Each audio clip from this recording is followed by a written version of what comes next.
Hello again and welcome to Southern Country Video. I have a very special guest. His name is Roy Clark. Welcome to the show, my friend. It's a pleasure, Herb. Thank you. Roy Clark has been host of Hee Haw for 22 years. 22 years. I remember... I tell everybody I've grown old on that show, but I could have grown old without it. Let me ask you, I've done my radio show for 10 or 12 years, and my thought is I lost a lot of hair doing it.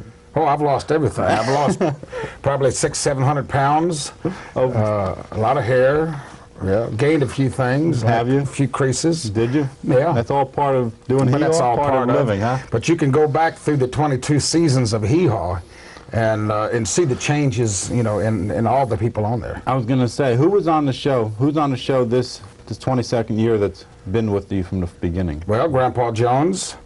From the very beginning, there's not too many, but almost, there's a lot of them that have been there almost from the very beginning. Right. Misty Rowe, I think, may have been there on the first. If not, she was there the second year. Ganilla Hutton. Right. But not too many of the guys. Archie Campbell was, you know, till his untimely passing. He was an original on the show. And, but there's not too many of them now. Grandpa Jones, I think I said. Right, you mentioned. But almost, there's a lot that have been there a long time. Right, but you're the one you're original. I was there from the inception, yeah. How was it? We were just talking a few minutes ago. How was it received? What was the problem there? Remember? Well, when it first came out, in fact, we got most of our criticism from the people in country music. Oh, they really put it down. A lot of my best friends, you know, said that it's an embarrassment to country music. Roger Miller was one. I kid him about it now. He said, I'd never do that show. It set country music back 20 years, you know. And it wasn't until, I guess, we were on that summer as a replacement show, and then it was such a hit that we came on in the mid-season of the following year. And because even CBS didn't know that it was going to be that big of a hit, you know, so they had no place to put it. And so we were the first alternate. First show that didn't make it, we went on the network. Right. And I think it was about that time that a lot of the people started saying, oh, I think I see what they're doing. You know, we were just having a good time. Good time with the country sound. Yeah. Yeah. Good music and corny humor. Well, but you can't do anything involved as far as jokes on there because the show moves so fast. Right. You wouldn't want somebody sitting there for 5 minutes trying to figure out that last joke you told. So you just tell jokes that are just, you know, oh, grown, but something else is happening. I know. You can't think about a joke on there. That's right. The first instrument you played? The very first?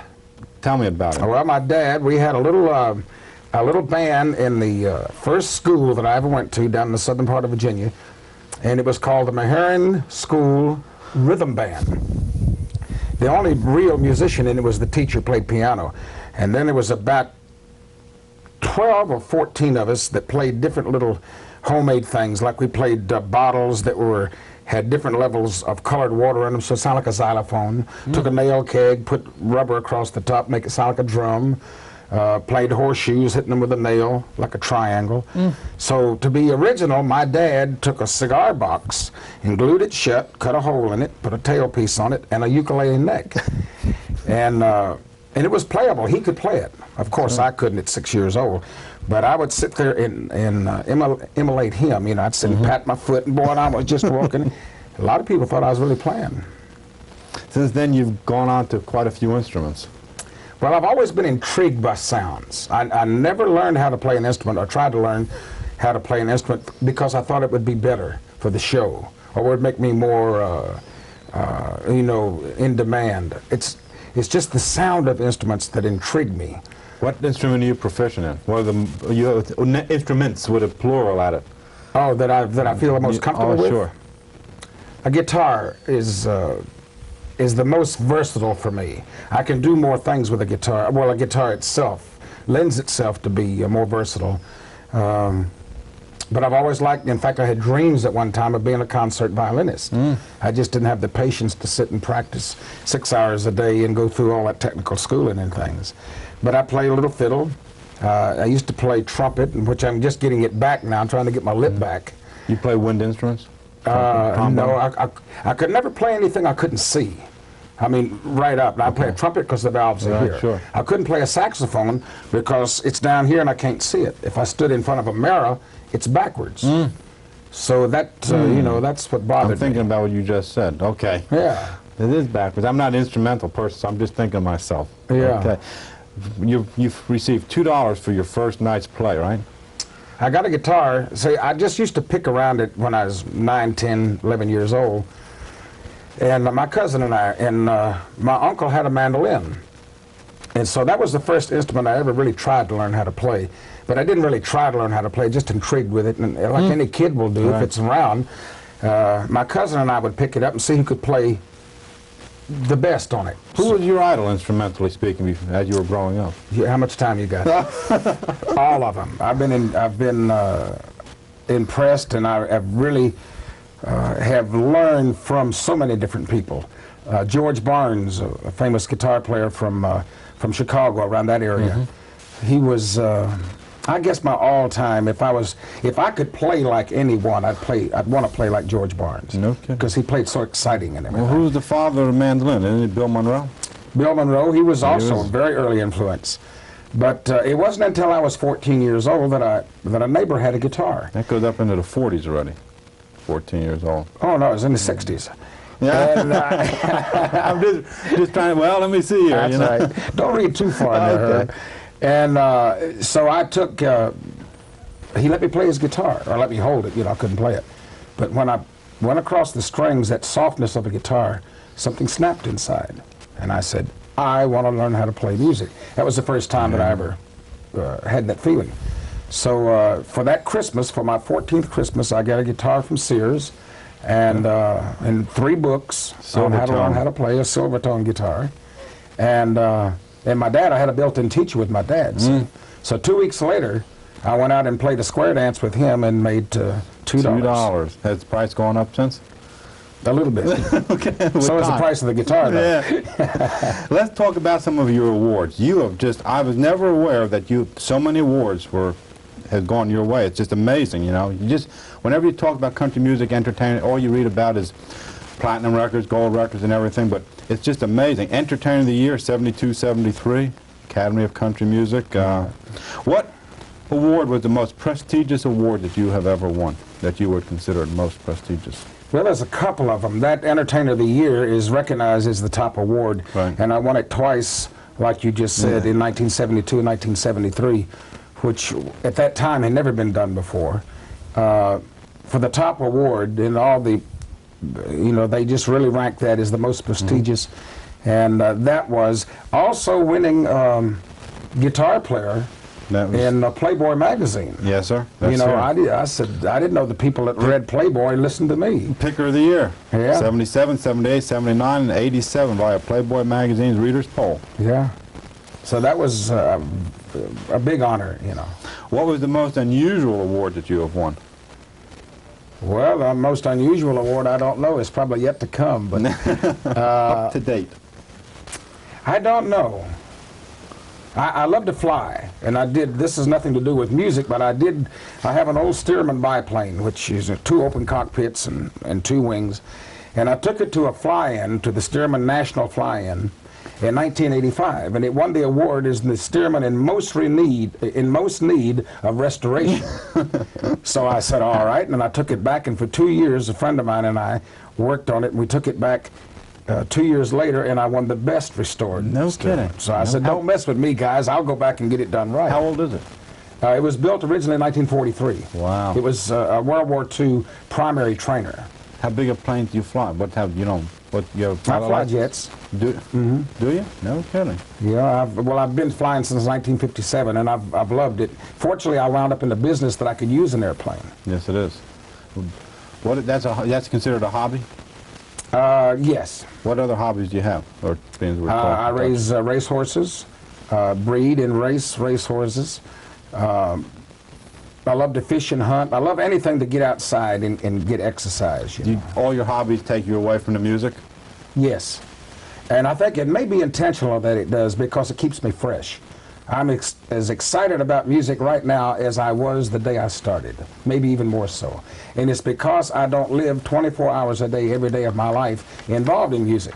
I don't care really I'm proud for whoever has a #1 record, but I'm not envious of them. Right. You know, that's great. But I go over and do my thing, come back to music. When I get on stage and the people are out there, boy, that's what it's all about. Country Music Banjo Championship, 16 years old? Yeah, when I was 16, I won that. In fact, that was the part of the prize was I got a cash prize. The other part of the prize was I got to go to Nashville, Tennessee for the first time and work out of the Grand Ole Opry. No kidding. Yeah, that was in 1952. How did it feel to be on stage at the Opry? Oh, it was just blew my mind. I'll bet. Oh, it just to think that I was standing where all of my idols had stood, Hank Williams and Red Foley and Ernest Tubb and all these great people. And to think that I was there on the same stage, it's just, it blows your mind. I can imagine. I can imagine. How about Best Country Instrumental Performance, Alabama Jubilee? And that was the Grammys, the Grammy Awards that I got that. That was because, you know, that's voted on by people in the business, and they have so many people involved in it. You know, to think that they single you out is quite an honor. I bet it is. How about the Gospel Quartet from Hee Haw? That was a special honor. We won that about 5 or 6 years in a row, and the special honor of it is that Grandpa Jones is really the one that formed that quartet. Grandpa Jones is also the first star I ever worked with when I was barely 15 and a half years old.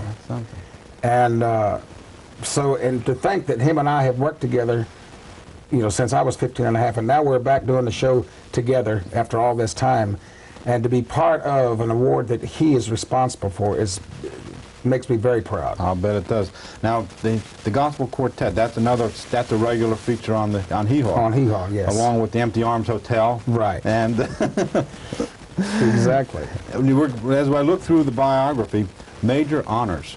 You have had a slew of major honors. I've been very fortunate, yes. Honorary Doctor of Humane Letters from a couple of universities. Yes. Oklahoma's Ambassador of Goodwill. Yes. How does it feel to be? It was incredible. In fact, they gave me that award when we were leaving on our first trip to the Soviet Union back in 1976. Yes. And they said, we want you to be the ambassador of goodwill, spreading music and love to all parts of the world. That's phenomenal. And so that was, like I say, I've been very fortunate. Named Country Music Association International Friendship Ambassador. Yes, again, that came about because of the trip to the Soviet Union, because we did so much good. We were told, and music is like that, it wasn't just us, it was music, and then we were fortunate to be the ones that went and presented the music to the Soviet citizens. But it is proved over and over again that music really is the international language. It is. It's a universal language. Heard it many times. How did it feel to have a star placed in the Walkway of Fame? Well, that was great. I'm right across from Grauman's Chinese Theater, and to walk down the Hollywood Hall of Fame, Walkway of Fame, and see all the different names from W.C. Fields to the great actors and people in music in our history. Yes. You know, and then to walk down and see Roy Clark there, you know, they said, whoa. Were you there the day they put it in? Yes. How did it feel to be there? It was great. Ed McMahon was there, and a lot of dignitaries. Were they? They always come out to share that moment with you know, when they unveil it. Yes, amazing. I walked through there, and I don't remember if I saw yours. Maybe I was on the wrong side of the street. Right. You do a lot for children. I have a very warm spot, I'm sure, as almost everyone does. Fortunately, I can help and I can do something about it. In fact, this year, last year, 1989, I was named as the United States Ambassador for Unicef. Yes, sir. And but prior to that, I have done golf tournaments and a lot of charity work for different children's hospitals and things around. Boy, it's just double rewarding when you get a child come up to you that maybe through your efforts and I'm not the only one involved. I get a lot of the recognition, but there's so many people, volunteers who make this world work. But when you see a child that is benefited for something that you were associated with, that's great. Boy, you're talking about great payment. Oh, I'll tell you, that beats the Walkway of Stars, isn't it? Yes, it does. It makes life all worth living. Yes, it does. You've done a lot for children. How about it says Roy Clark, pace setter in several areas, such as you just mentioned, the first national ambassador for UNICEF. Right. That was there. How about the the first country music artist ever to guest host The Tonight Show. That was quite... Sit in Johnny Carson's chair? I know it. Tell me, you think that's not a hot seat? And it proved it to me that just how great he is at what he does. Because I call that a performing, non-performing job.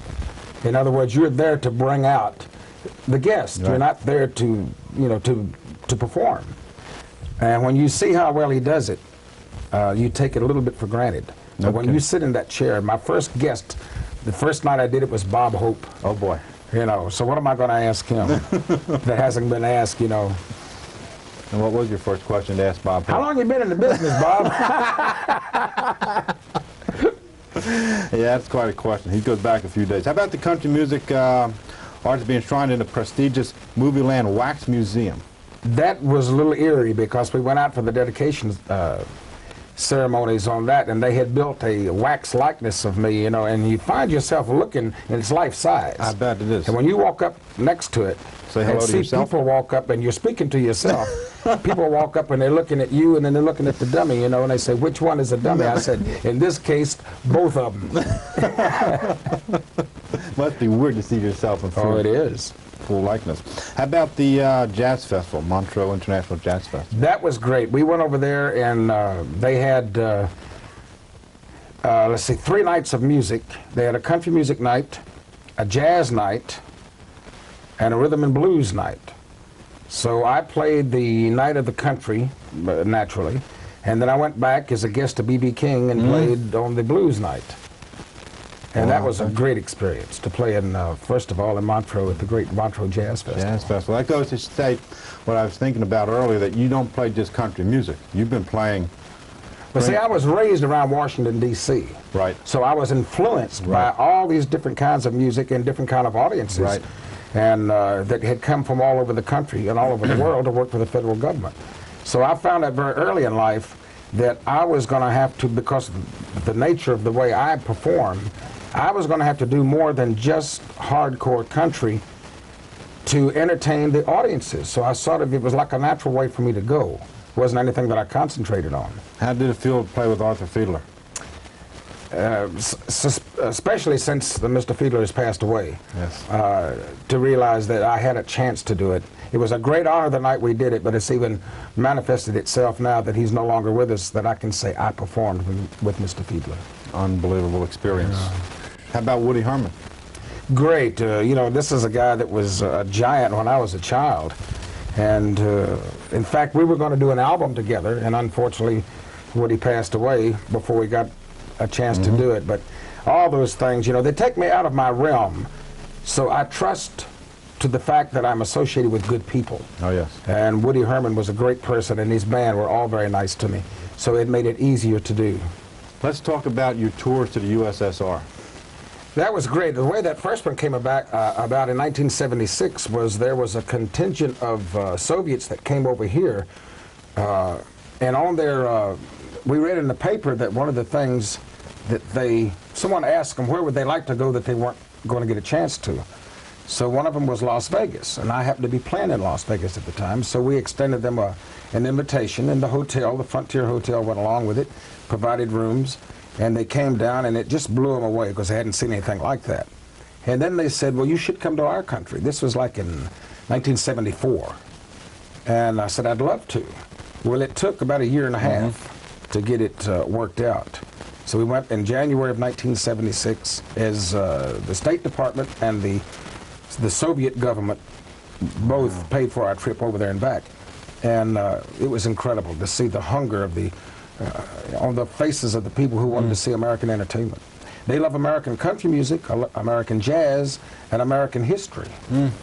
So we had an end there. Well, I'll tell you, and you, like we said, music is a universal language. How did they understand what you were saying? I had an interpreter on stage with me. In fact, I had a young man that had studied American cinematography who was so good at translation, he could take slang that I would use and interpret into Russian slang. No kidding, turn into Russian slang. I was going to say interpret into good language. No. It didn't work that way. How about and you went back again just last year? Went back in 1988. 88. And to see the changes, boy, that's what made it so great. I was just going to say, what changes were there? Oh, just the people, the openness of the people. They walk up to you and want to talk now. They were always friendly before, but you really had to get them a one-on-one, you know. They just didn't mill around and talk on the street or in a big room. And now, boy, they want to talk about world peace, and they remembered that we were there. We had so many people come out to our shows that had been there in 1976. And in 1976, there were no country musicians there. Now, I run into about 50 Soviets that are playing American country music. They even have a country music nightclub in Moscow. No kidding. Yeah, it was incredible. Is American country music popular in Moscow? Very popular. Is it? Yes. Of all the foreign countries, you've been in England, you've been in Belgium, you've been in the Bahamas, you've been in Switzerland, you've been in Japan. Where's country music most well received out of all those countries? I tell you one thing, there's a couple that's received well almost everywhere. But the ones that go and take it the furthest are the people in England. They not only, if they like a song, they not only just like the song, they find out everything about it. They can tell you what day you recorded it, what time of the day, what you were wearing that day. Everyone that was on the session, they really become fans. That Wembley's a big thing over there? Very big. That's put on once a year? It's put on once a year. Going back, you started Las Vegas. We mentioned Vegas a few minutes ago with the USSR. 1960, you were backup guitarist for Wanda Jackson. Right. And then in 62, you headlined your own show. Right. That's stepping up. Well, and what was the award you won in Las Vegas? There was an award, I just remember reading. Well, I was in the first, one of the first inductees into the Las Vegas Hall of Fame. That's the one. Because I played there on a regular basis for 16 years for the Howard Hughes organization. So I was there like 16 to 18 weeks a year. So I was a permanent fixture. So I qualified to be considered for the Las Vegas Hall of Fame. Wow. You know, if you play there over a period of time. You've been on television. What other than Hee Haw? Name it. I've done them all. There they are. There's a list of them here. I did every variety show that from Ed Sullivan to right on through, huh? Yeah, to what's his face? Tom Jones. Tom Jones, yes, it says so. And how about foreign TV? You've been on foreign TV. We did, in fact, did 3 specials for the BBC. Yes. And did a French special, did one in the Bahamas, did a special in Bulgaria. And well, you're talking about numbers. When you're talking about doing a television show over there, and we did 2 in Russia.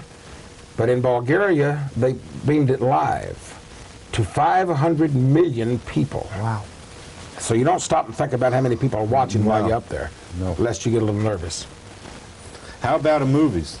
About the movie credits? Well, I've done a couple what they call cameo roles, which is like, I'm not on probably more than 5 minutes doing little things. I was in an Elliot Gould movie. And then Mel Tillis and I made Uphill All the Way, getting ready to do another movie if we can get our times. You know, it takes so much time to do a movie, so we have to work it out when we're not doing concerts. Wow. You know, most country entertainers go through records and through charts and everything and to become famous. You became so famous, sort of a different route, other than through the record charts and everything. How did it come about that, I'm trying to phrase something, I'm having it in my mind, but I'm trying to think of words for it. Record-wise, album-wise, how many albums have you had out already? I think there's about 45 different albums through the years. Through the years. And where were they rated in the charts? I've only had one #1 album, but like you were just saying a minute ago, that my career has been television and concerts and then recordings. So if I had time left over, I would go and record, and I wouldn't spend the time that it really takes, especially nowadays. You just don't go in. What I used to do was in 5 days, I would go into Nashville, select, well, they bring material in, I'd listen to it, select 12 out of those maybe 60, learn those 12, record those 12, all in 5 days. Wow. And then I was back out on the road doing a concert. You don't write music? I have written some things in the past. I don't write music. No, but you know, you've have you recorded any of your own writings? I had a top 20 record here about 3 years ago now called "We Don't Talk Anymore." See, somehow, like I said, I was reading this whole thing. I said, there's not much in there about records, and you know, and usually every time I interview somebody, it says this one's had a gold album, this one's in platinum, and this, and you've won a different route. And you look at the awards. I was astonished by the awards. Well, I've got to admit, you know. Well, I'll tell you, what's next for Roy Clark? After this, what's left? Oh, Lord, there's a lot left. You find out in this business, as you already know, that the more you do, the more there is to do. Yeah. And I've never really set a goal for myself, I guess out of fear that I would obtain it and then give up. So I don't know. Whatever the future holds for me, I hope I'm ready to meet the challenge. I was reading in an article here, your facial expressions are great when you do concerts. How did that, you're picking and grinning, everybody knows Roy Clark for picking and grinning, and your impish grin and your eye movement. You know, I wasn't even aware that I was doing it until people started writing about it. And then I would watch myself and I said, yes. But what I'm doing is just the feel of what I'm doing, and evidently it's coming out of my face, and I didn't know that. Total involvement. Yeah, total involvement. Boy, 'cause I've seen it. I saw a couple clips of you. They had sent me the tape of yours, and your facial expression when you were playing the Orange Blossom Special. Oh Lord, yeah. And that bow was going. I'll tell you, your facial expression was there with it. I said, whatever they said is true, you know, and. But I wasn't even aware of my facial expressions for a long time. Wow, but that's total involvement. That's why. You didn't exactly. That was no acting. No, not at all. That's total involvement. Well, I'll tell you what. I want to thank you for being on my show, Roy. It's been an absolute pleasure to have you here in Southern Country. It's been my pleasure. I learned a lot tonight, and I certainly hope everybody else learned a lot about Roy Clark. And thank you very much, sir. Thank you, Harold.